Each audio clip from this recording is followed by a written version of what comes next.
La noche del 14 de marzo, en Madrid, el silencio de la casa se rompió con una llamada inesperada a la puerta. Eran las 11:30 y no esperábamos visitas. Abrí y me encontré a un hombre desconocido, trajeado, con el rostro desencajado y olor a whisky barato. Su primera frase me dejó helado. Tu mujer no es quien crees.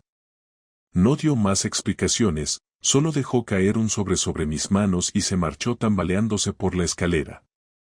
Cerré la puerta con un nudo en la garganta. Clara, mi esposa, estaba en el dormitorio y gritó desde allí. ¿Quién era? Nadie, respondí rápido, aunque mis dedos apretaban aquel sobre como si ardiera. Dentro encontré varias entradas impresas de teatro, todas para la misma función en el Teatro Español, siempre en martes por la tarde. Lo extraño es que yo nunca había ido a esa obra ni conocía a nadie que me regalara aquello. Entre los papeles había también una servilleta arrugada con 2 nombres escritos a bolígrafo, Clara y Marcos. No entendía nada, pero en mi pecho ya se encendía una alarma que no quise reconocer. Algo se estaba moviendo en las sombras de mi matrimonio, y ese sobre era la primera señal de que mi vida estaba a punto de resquebrajarse. El sobre no salió de mi cabeza en toda la noche. Lo dejé en el cajón de la mesilla intentando aparentar calma frente a Clara, pero en cuanto ella se durmió volví a sacarlo y a revisar cada detalle con precisión. Eran 5 entradas de teatro, todas de los martes pasados en el Teatro Español, siempre a la misma hora, siempre 2 asientos contiguos.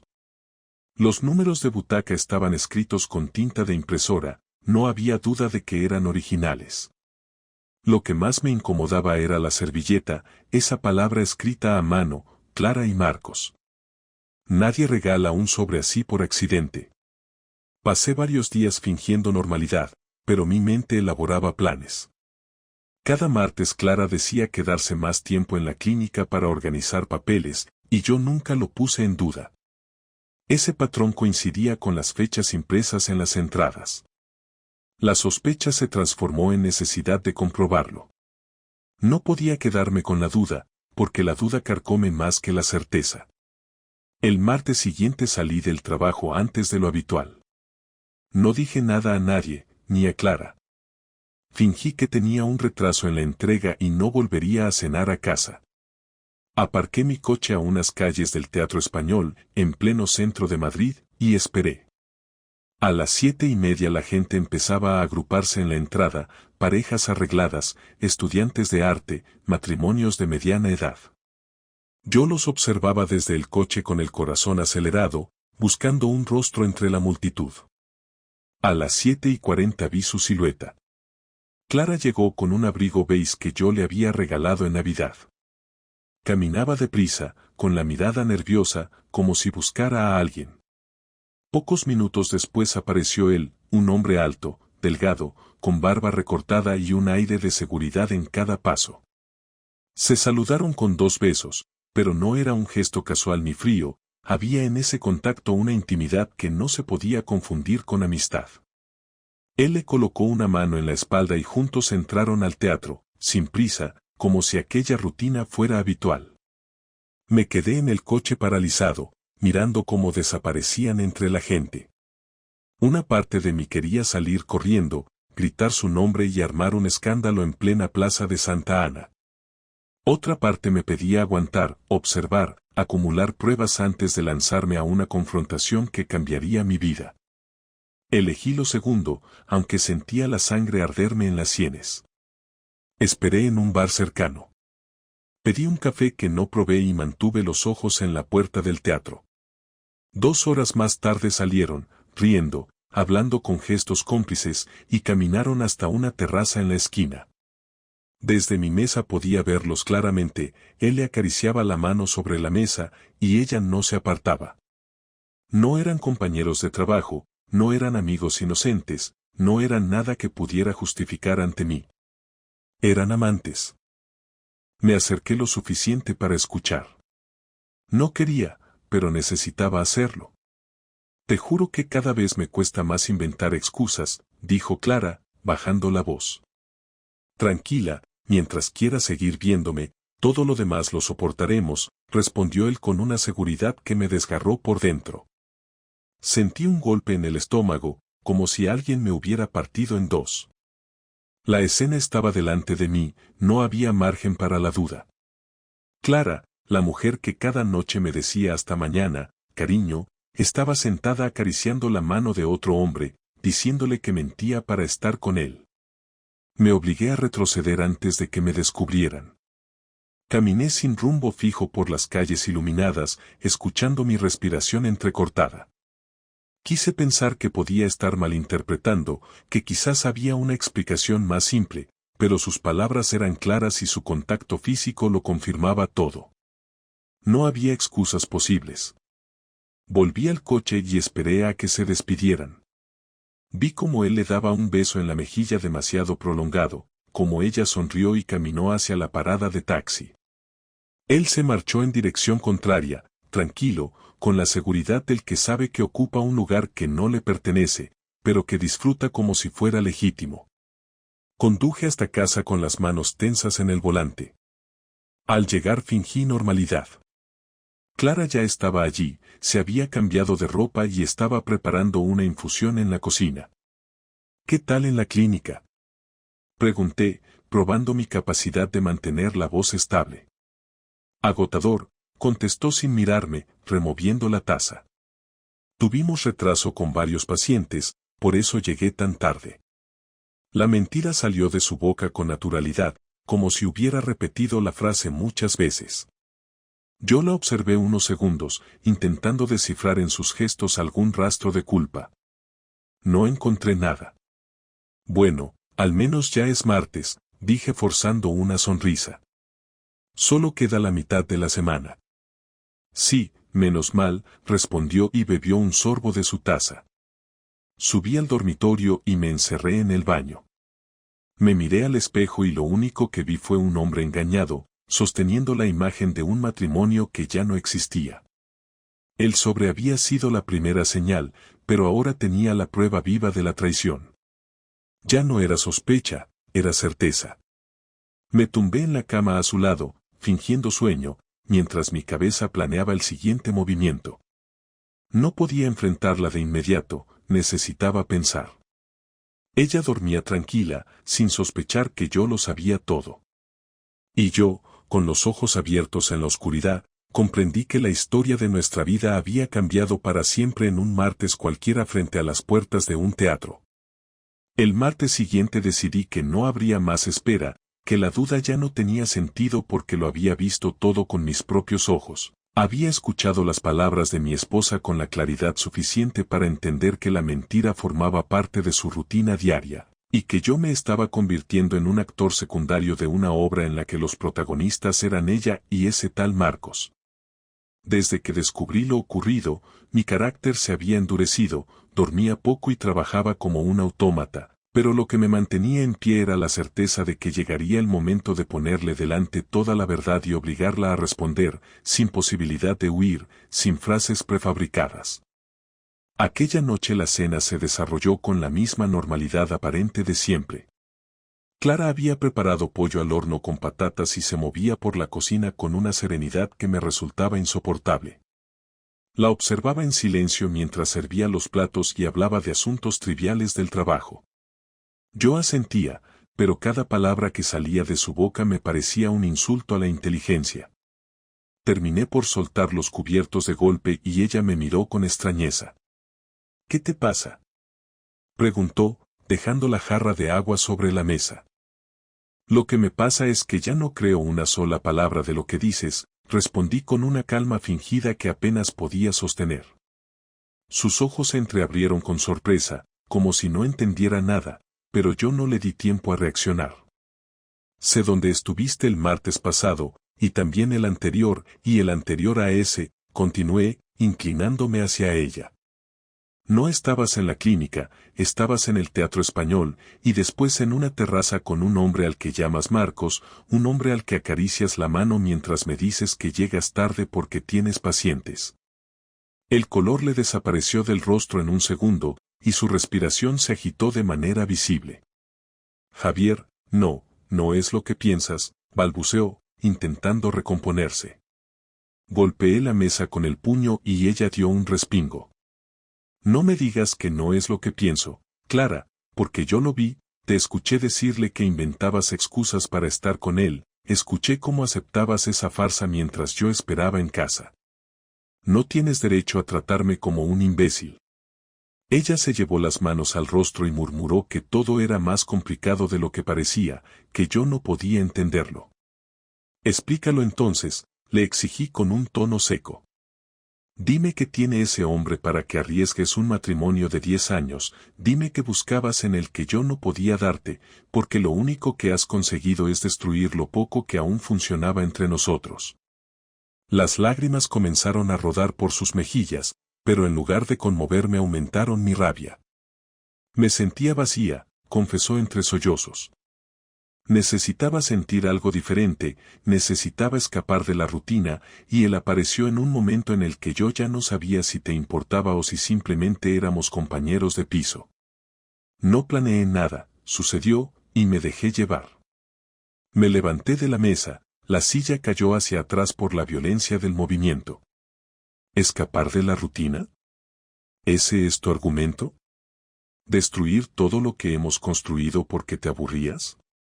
¿Sabes lo que es realmente rutinario, Clara? Levantarse cada día y seguir luchando aunque la vida sea monótona, pero lo que tú has hecho no es rutina, es traición, y con una frialdad que me enferma solo de pensarlo. Ella también se levantó, con las manos temblorosas, intentando acercarse a mí, pero retrocedí un paso. No quiero tu compasión ahora, le grité. Quiero la verdad completa, sin rodeos, sin frases vacías. ¿Desde cuándo? Desde hace 6 meses, respondió en un susurro, incapaz de mirarme a los ojos. Sentí un golpe seco en el pecho. Medio año de engaños, medio año de excusas, medio año de besos y caricias compartidas con otro hombre mientras yo la creía a mi lado. Y aún tienes la desfachatez de decir que lo nuestro no era suficiente, continué con voz quebrada. Me usaste de pantalla, de coartada, mientras vivías una vida paralela. Clara rompió a llorar con más fuerza, diciendo que me seguía queriendo, que nunca pensó en dejarme, que lo de Marcos era una especie de refugio temporal. No me hables de quererme, porque el amor no se comparte como un trozo de pan, el amor no se esconde en teatros y terrazas, el amor no se construye a base de mentiras diarias, contesté, cada palabra cargada de rabia. Ella se acercó de nuevo y esta vez me agarró del brazo, como si quisiera detener la distancia que ya se había instalado entre nosotros. Por favor, no arruines todo de esta manera, suplicó. Dame una oportunidad para explicarlo mejor, para demostrarte que sigo siendo tu esposa. La solté con brusquedad, apartando su mano de la mía. No tienes nada que explicarme, porque ya lo explicaste con tus actos, le respondí con dureza. Hoy has matado todo lo que quedaba entre nosotros. El silencio que siguió fue espeso y pesado. Ella lloraba frente a mí, pero ya no la reconocía. La mujer con la que había compartido mi vida había dejado de existir en el momento en que pronunció ese 6 meses. Lo único que quedaba era una desconocida con el rostro de Clara. Me giré y subí al dormitorio sin mirar atrás. Necesitaba distancia, necesitaba que el eco de sus sollozos no siguiera martillando mi cabeza. Cerré la puerta y me senté en la cama, consciente de que lo ocurrido aquella noche era solo el comienzo de un enfrentamiento mayor, porque la herida no se cerraría con lágrimas ni con excusas, y yo no estaba dispuesto a quedarme de brazos cruzados tras descubrir la magnitud de su engaño. La mañana después de la confrontación me levanté con la determinación de que no podía dejar que todo quedara en simples reproches y lágrimas. Las palabras de Clara seguían resonando en mi cabeza, aquel 6 meses que había destrozado cualquier rastro de confianza. No se trataba de orgullo herido ni de un arrebato momentáneo, era la necesidad de que ella sintiera en carne propia lo que significa ser traicionada y expuesta, porque hasta ese momento yo había sido el único que cargaba con la humillación en silencio. Mientras ella construía su doble vida con discreción, yo debía soportar la imagen de marido confiado que no sospecha nada, y eso no iba a quedar así. Durante el día elaboré un plan concreto. Clara tenía la costumbre de presumir entre sus amigas de las cenas de los viernes en nuestro piso, reuniones pequeñas pero formales en las que invitaba a 2 o 3 parejas conocidas. Esa semana también había preparado una, y pensé que era la ocasión perfecta. Si ella había llevado su relación con Marcos al terreno de lo íntimo y lo secreto, yo la arrastraría a la crudeza de lo público. No solo se trataba de exponerla ante mí, sino de mostrarla tal como era ante las personas que más admiraban su supuesta lealtad. Pasé la tarde organizando pruebas. Revisé el sobre que había recibido aquella noche, imprimí copias de las entradas al teatro, guardé la servilleta con los nombres y, lo más duro de todo, transcribí palabra por palabra lo que había escuchado aquella noche en la terraza. No tenía grabaciones, pero mi memoria era clara y no necesitaba adornos. Preparé todo en una carpeta que coloqué sobre la mesa del salón, oculta bajo un mantel, lista para ser mostrada en el momento adecuado. El viernes llegaron los invitados. Clara se mostró más nerviosa de lo habitual, quizá por lo ocurrido días atrás, pero se esforzaba en aparentar normalidad. Preparó vino, tapas y una atmósfera relajada. Yo fingí cordialidad, saludé a todos y ocupé mi sitio en la cabecera de la mesa. Escuchaba las conversaciones cruzadas sobre trabajo, viajes y pequeños problemas domésticos, pero mi mente solo esperaba el instante preciso. Cuando la cena alcanzó su punto de mayor ligereza, con risas y brindis, me levanté despacio y pedí silencio. Clara me miró sorprendida, pensando que haría algún comentario banal o un brindis más. Quiero aprovechar que estamos todos aquí, dije en voz firme, para hablar de algo importante, algo que hasta ahora solo sabía yo, pero que ya no tiene sentido ocultar. El silencio se hizo pesado. Ella dejó la copa a medio camino hacia sus labios y me observó con ojos tensos. Durante meses he vivido engañado, pensando que tenía una esposa honesta a mi lado. Pero la realidad es que Clara ha estado viéndose con otro hombre, semana tras semana, mientras me repetía que se quedaba trabajando en la clínica. El murmullo de los invitados fue inmediato. Ella se levantó de golpe, con la cara encendida. Javier, no hagas esto, no aquí, susurró con la voz quebrada. Sí, aquí, porque es en la oscuridad donde prosperan las mentiras, respondí, y saqué la carpeta, extendiendo sobre la mesa las copias de las entradas, la servilleta y la transcripción de la conversación. Cada documento cayó con un golpe seco que retumbaba más que cualquier grito. Los presentes miraban incrédulos los papeles. Una de las amigas más cercanas de Clara la observaba con una mezcla de sorpresa y decepción. Ella intentó recogerlos apresuradamente, pero yo los mantuve firmes frente a todos. Esto no es un arrebato de celos, son pruebas, añadí. La he visto con mis propios ojos, la he escuchado con mis propios oídos. Y lo peor es que mientras todo esto ocurría, ella regresaba a casa a cenar conmigo como si nada. Clara estalló en lágrimas, suplicando que parara, que no la humillara de ese modo. ¿Humillarte?, grité, golpeando la mesa con la palma abierta. ¿Y qué hay de la humillación que me hiciste vivir a mí durante meses? ¿Qué hay de las noches en las que inventabas pacientes mientras te reías con él en una terraza? Hoy sabrás lo que se siente cuando la máscara se rompe y todos ven quién eres en realidad. Los invitados permanecían en silencio absoluto, sin atreverse a intervenir. Clara intentaba defenderse, decía que había sido un error, que no quería perderme, que estaba confundida, pero cada palabra sonaba hueca frente a los documentos sobre la mesa. No se trata de confusión, respondí. Se trata de elección, y tú elegiste mentir. Yo elijo que todos lo sepan, que no vuelvas a esconderte tras excusas baratas. Ella se desplomó en la silla, con el rostro cubierto de lágrimas. Nadie dijo nada, el ambiente estaba cargado de tensión y vergüenza. Después de unos segundos que parecieron eternos, una de las parejas se levantó y dijo que debía marcharse, y poco a poco todos hicieron lo mismo, despidiéndose en silencio, evitando mirarla a los ojos.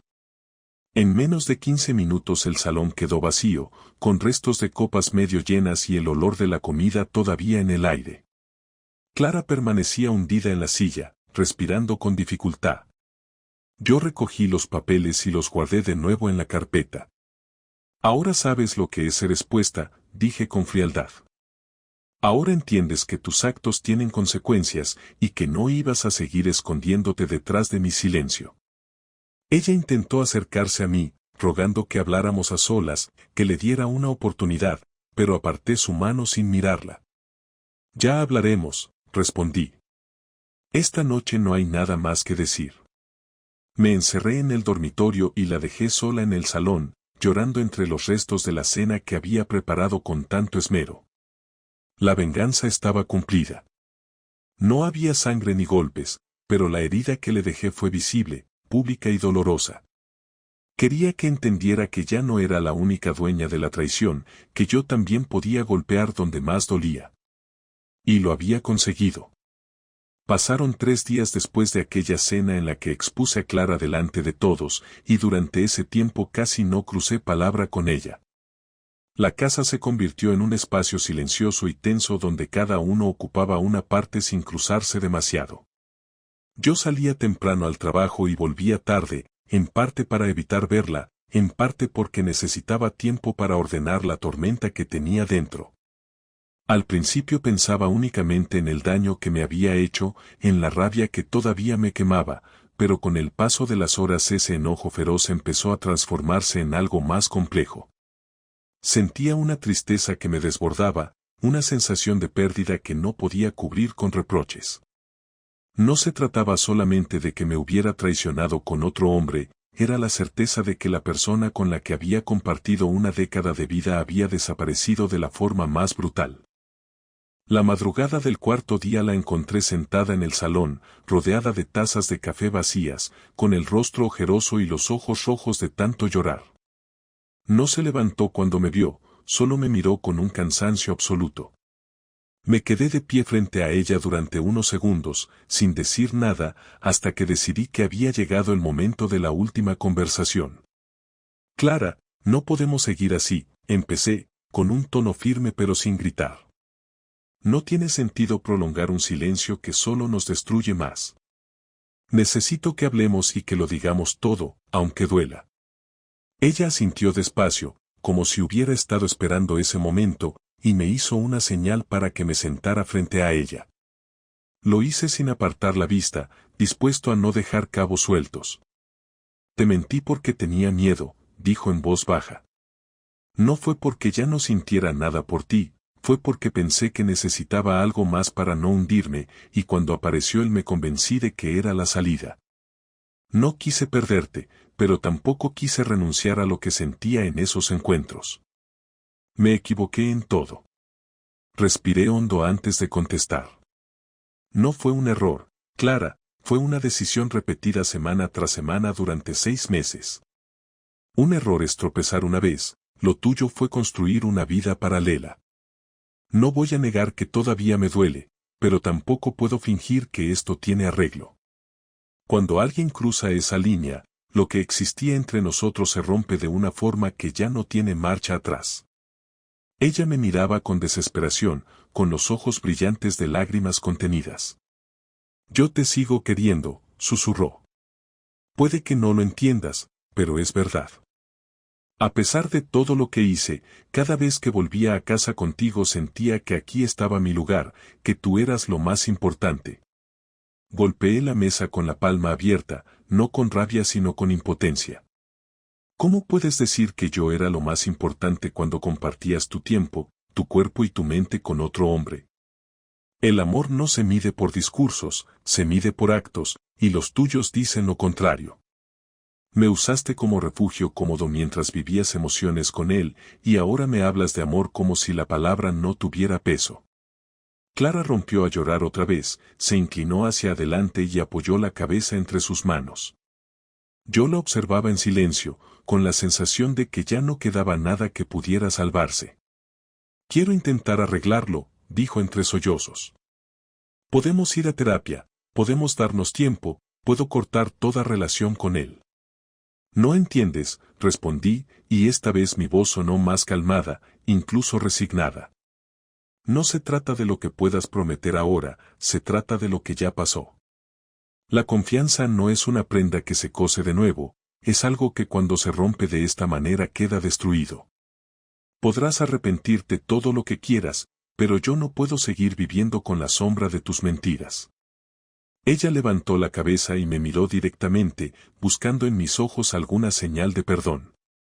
Yo mantuve la mirada fría, porque aunque dentro de mí aún existía afecto por la mujer que había conocido años atrás, lo que tenía delante era alguien diferente, alguien que me había demostrado que podía clavar una daga sin remordimientos durante medio año. ¿Qué quieres entonces?, preguntó con la voz rota. Quiero que terminemos, contesté con claridad. No podemos seguir en este matrimonio. Puedes llamarlo separación, divorcio, lo que quieras, pero necesito recuperar mi vida sin ti. El silencio que siguió fue brutal. Ella se levantó lentamente y caminó hasta la ventana, apoyando las manos en el marco. Yo la vi de espaldas, encogida, derrotada. Pensé que siempre estaríamos juntos, dijo al cabo de un rato. Pensé que lo nuestro era fuerte. Lo pensé yo también, respondí. Pero ahora sé que nada resiste cuando una de las partes decide traicionar al otro. Se giró hacia mí, con las lágrimas recorriendo sus mejillas. Entonces esto es el final. Sí, Clara, afirmé. Es el final. Me puse de pie y caminé hacia la puerta. Antes de salir me detuve y añadí una última frase. Quiero que sepas que no te odio, aunque tengas motivos para pensar lo contrario. Te quise durante años, pero ya no puedo hacerlo más. Ahora lo único que me queda es aprender a seguir adelante sin ti. Ella no respondió. Cerré la puerta del salón y subí al dormitorio, consciente de que aquella conversación había sido la última que tendríamos como matrimonio. Lo que quedaba era solo un proceso legal y el lento desprendimiento de una vida en común que ya no tenía razón de ser. Los días posteriores a la última conversación fueron extraños, como si la casa hubiera perdido su voz y cada objeto estuviera impregnado de una memoria que ya no tenía sentido. Clara seguía allí, durmiendo en la habitación de invitados, esperando encontrar algún resquicio en mi decisión, pero yo había cerrado cualquier posibilidad. No había rabia en mí, tampoco ternura, solo una determinación fría de avanzar hacia otro lugar donde no existieran las sombras de sus mentiras. Cada vez que la escuchaba moverse por el pasillo me recordaba el fracaso de todo lo que habíamos construido, y esa incomodidad se convirtió en la chispa que aceleró el proceso de separación. Fui al registro civil para pedir información sobre los trámites de divorcio, hablé con un abogado recomendado por un compañero de trabajo y empecé a ordenar cuentas, documentos y propiedades comunes. No era un proceso agradable, pero me obligaba a ocupar la mente en algo práctico, lejos de la vorágine emocional. Clara, en cambio, intentaba resistirse con pequeños gestos, me dejaba notas en la cocina, cocinaba platos que sabía que me gustaban, me pedía que pensara 2 veces lo que estaba a punto de hacer. Yo las leía o las escuchaba en silencio y luego seguía con mis papeles. Una noche, mientras firmaba unos formularios, ella entró en el salón con una carpeta en la mano y se sentó frente a mí. No tienes que hacerlo así, dijo con un hilo de voz. Podemos intentarlo de otra manera, sin destruirlo todo. Levanté la vista y la observé. Tenía el rostro cansado, el cabello revuelto, la mirada de alguien que lucha contra una derrota inevitable. Clara, ya lo destruimos todo, contesté con calma.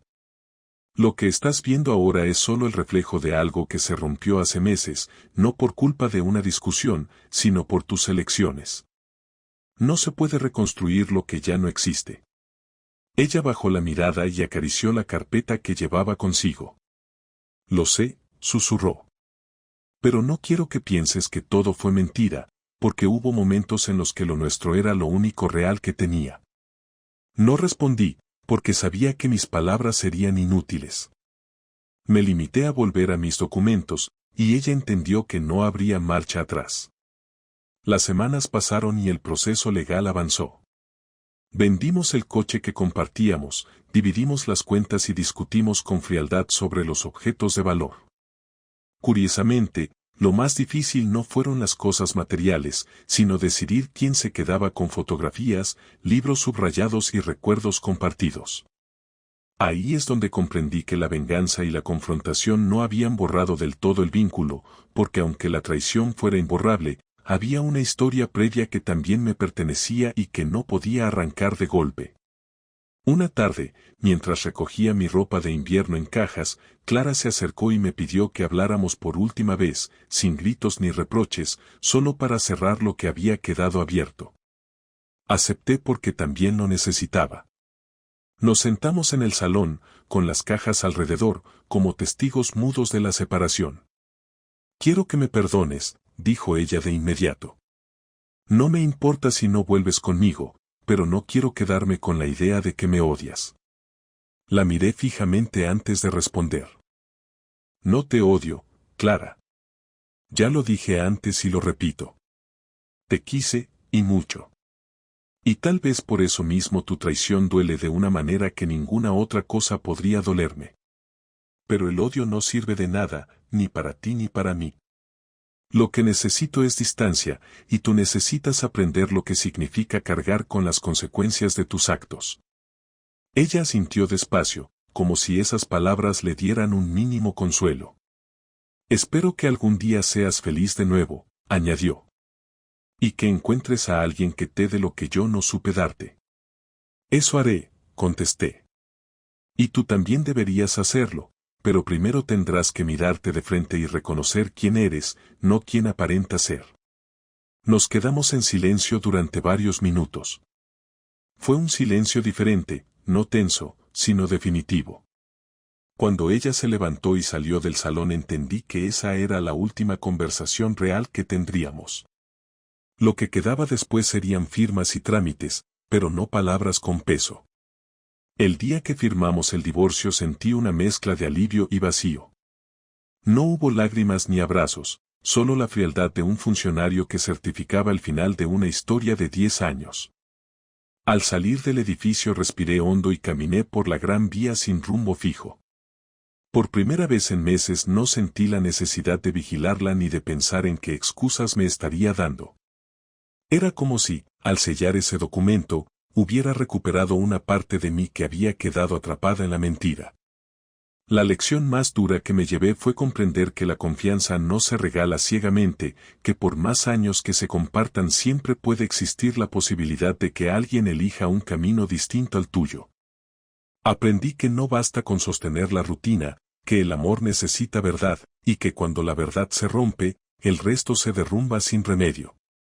Hoy, mientras termino de empacar las últimas cajas para mudarme a un pequeño piso en Lavapiés, miro alrededor y pienso que no hay finales felices ni finales trágicos, solo finales que marcan el inicio de algo nuevo. Lo que me espera es incierto, pero al menos es mío, limpio de mentiras y libre de sombras.